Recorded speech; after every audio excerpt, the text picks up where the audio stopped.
ये कहानी है एक राजा की। महाराजा था, बड़ा दरबार था, लोग बैठे थे, उसके मंत्री वगैरह सब मंत्रीगण। एक मेहमान आया, गेस्ट। बहुत बड़े अच्छे कपड़े पहने थे, सर पे बड़ा अच्छा मुकुट था, सोने की चेन, हाथ में सब बहुत बढ़िया बढ़िया, मतलब एकदम फर्स्ट क्लास तैयार होके पोश।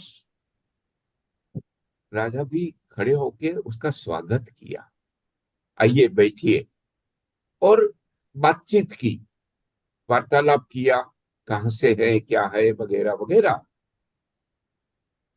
कुछ देर के बाद एक दूसरे गेस्ट आए, एक दूसरे व्यक्ति आए। कोई इतने पोश नहीं दिखते थे, साधारण कपड़े थे। आया, राजा को नमस्कार किया, राजा ने भी नमस्कार किया, आइए बैठिए। उसके साथ भी थोड़ा वार्तालाप किया। कुछ देर के बाद वो जो पॉश, एकदम ऐसे, मतलब जो कपड़े बहुत बड़े और सोने की चेन वगैरह जो आदमी था, वो राजा को बाय बाय करने आया। ठीक है, मैं आता हूँ, मेरे को और कुछ कहीं जाना है, मैं तो बहुत बिजी हूँ। तो राजा ने उसके तरफ ध्यान नहीं दिया, हाँ हूं करके उसको रवाना कर दिया। और वो जो साधारण दिखने वाला आदमी था, उसके साथ बातें करते रहा। कुछ देर के बाद वो जो साधारण दिखता था, वो व्यक्ति उठा और बोला, मैं अभी आता हूँ, और गुड बाय। तो राजा उठ के उसके साथ चलने लगा और दरवाजे तक गया उसको छोड़ने के लिए, और छोड़ के वापस आ गया। मंत्रीगण थोड़े ताज्जुब हो गए, मतलब ये क्या हुआ?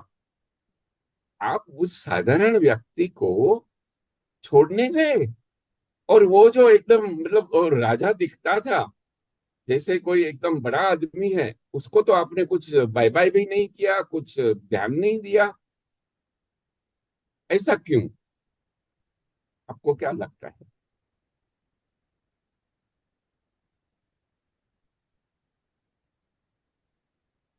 बिल्कुल सही, अशोक जी, एब्सोल्युटली।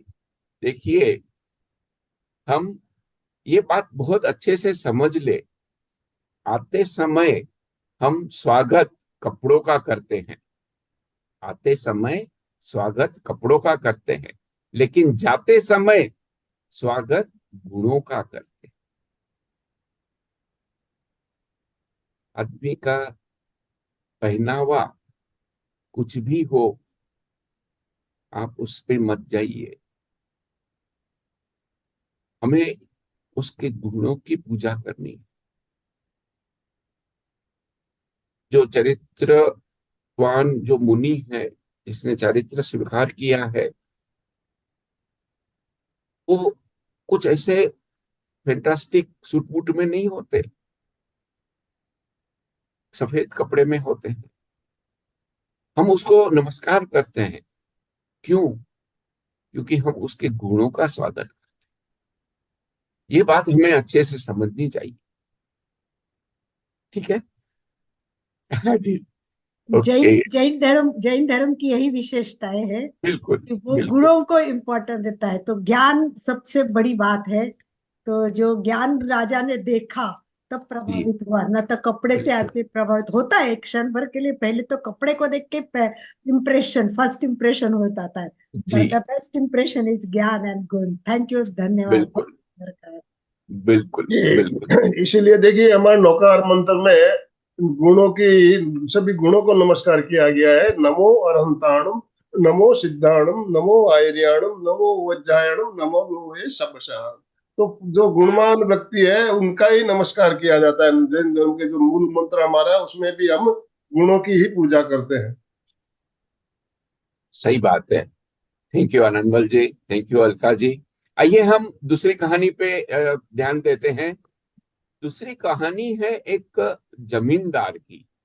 साहूकार, बड़ा सेठ, वो जो किसान होते हैं, गरीब किसान, उसको जमीन देता था, पैसे देता था, लेकिन ब्याज बहुत बड़ा लेता था।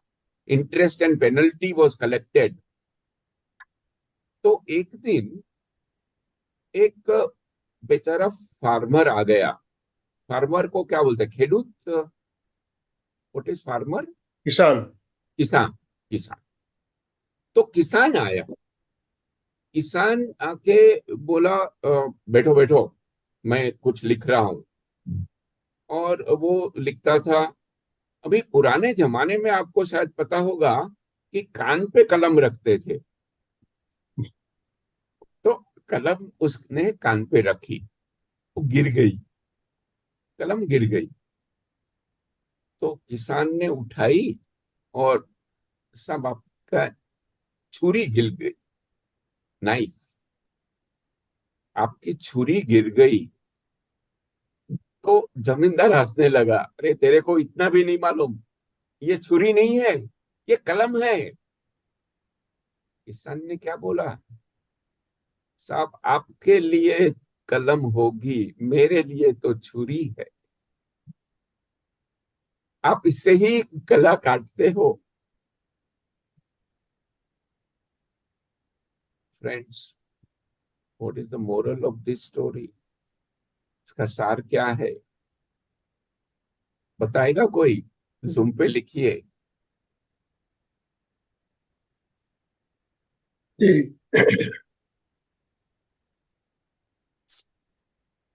देखिए, इसका हमें सम्यक जिसका लिखना चाहिए, ठीक है? जिसका जो साधन है उसी का उसका शास्त्र है वो। हाँ, बिल्कुल। तो ये हमें समझना पड़ेगा कि लिखने से भी हम किसी की हिंसा कर सकते हैं। हम अहिंसा में मानते हैं, नॉन वायोलेंस, बातें करते हैं, लेकिन लिखते समय भी ध्यान रखना पड़ेगा, कहीं किसी को हर्ट तो नहीं कर रहे हैं, कहीं किसी भावना को हम ठेस तो नहीं पहुंचा रहे हैं। तो क्या लिखे, कैसे लिखे, ये भी हमें सोचना चाहिए। क्या हमारी कलम छुरी तो नहीं बन जाती? खैर, आजकल तो कलम भी नहीं रही, सॉफ्ट कॉपी, व्हाट्सएप, ईमेल। लेकिन व्हाट्सएप करते समय भी थोड़ा 1 मिनट आप सोचो, ये जो मैं लिख रहा हूं या लिख रही हूं, इससे कहीं किसी भावना का मैं कोई अनादर तो नहीं कर रहा। Everybody has their own opinion, हमें उसको रिस्पेक्ट देना सीखना चाहिए। I am right, you are wrong, ये इंसिस्ट करते करते हम बहुत झगड़ा कर देते हैं। ये भी हिंसा ही है ना। हिंसा मन वचन काया तीनों से होती है। तो हमारी एक्शन, हमारे जो लिखने की है, जो भी है, वो आप थोड़े विवेक बुद्धि से, थोड़े हमारे रीजनिंग माइंड यूज करके लिखे। ये बहुत अच्छी कहानी है, मेरे को बहुत पसंद आई। जब भी मैं यूट्यूब में आचार्य श्री महाप्रज्ञ के लेक्चर सुनता हूँ, मैं वो ये कहानियां लिख लेता हूँ। तो हम ऐसे 24 कहानी 2024 के स्वागत में हम बात करेंगे। हाँ जी, आनंदमल जी, जी, कैसे लग रहा है? सो बहुत फार सुंदर, गुड। बहुत सुंदर। तीसरी और चौथी कहानी अभी हमने सुनी, तो इन कहानियों के बारे में आप लोग क्या कहना चाहेंगे? आप जी कुछ कहना चाहते हैं? अनम्यूट कुमार बोलिए। जय जय जिनेन्द्र। वैसे जय तो वो गुरुदेव की एक बुक है महाप्रज्ञ की कहानियां, लेकिन जो आप आज ने मोरल के साथ बता रहे हैं ना, बहुत अच्छा लग रहा है। और रियल में ये चिंतन करने लायक कहानियां हैं, मतलब जीवन में चिंतन करने लायक कहानियां। हमारी भी कहीं छोटी छोटी भूलें हो जाती है, तो हम इसे समझे और आगे बढ़े। मुझे बहुत अच्छा लगा कि हम लिख करके भी हिंसा न करें और बोले तो इतने जागरूकता के साथ बोले कि किसी को हर्ट नहीं हो। ये बात मुझे आज जवेरी जी की बहुत अच्छी लगी, और सही में मुझे ये बात जेठा भाई ने भी कई बार बताई थी तो आज मुझे उनकी भी यही बात याद आ गई, शायद आप उसी रूप में दिख रहे हैं और वैसे ही लग रहे हैं। मैंने जेठा भाई के साथ बहुत सारे शिविर किए हैं और बहुत रहने का मौका मिला है उनके साथ। ओम अरहम। जय हाँ, जिनेन्द्र। धन्यवाद। जय आज जिनेन्द्र। आपने बहुत ही शॉर्ट के मतलब कम शब्दों के अंदर वो जो भाव भरे हैं कहानी के, कि भाई जो गुणों की, विनम्रता के, ये बोलने की जो कला है, इन शॉर्ट के अंदर जो कहानी के माध्यम से बताई, बहुत ही अच्छी लगी। वास्तव में अपने जीवन में उतारने जैसी है। अभी जय जो जिनेन्द्र सर। चौथी कहानी बोली आपने, अभी तो हम लिखने का तो जमाना गया, ये तो हम चर्चा कर चुके हैं, लेकिन अभी जब भी मोबाइल पे मैसेज आते, वो भी सोच समझ करके ही फॉरवर्ड करना चाहिए। हम तुरंत कर देते हैं, लेकिन जो लिखा है वो पूरा पढ़ते नहीं। आया मैसेज, फॉरवर्ड किया, लेकिन नहीं करना चाहिए। पूरा पढ़ना चाहिए, बाद में फॉरवर्ड करना चाहिए। एक सीख अपने इस जमाने में, एक सीख जरूरी है अभी। जी, बहुत अशोक जी, सुंदर। जय जिनेन्द्र। अशोक। सुचिजा जी ने सही बात की कि जो भी व्हाट्सएप आया उसको फॉरवर्ड कर ले। एक्चुअल में उसकी सिक्योरिटी कितनी है, वो कितना सही है, भेजने जैसा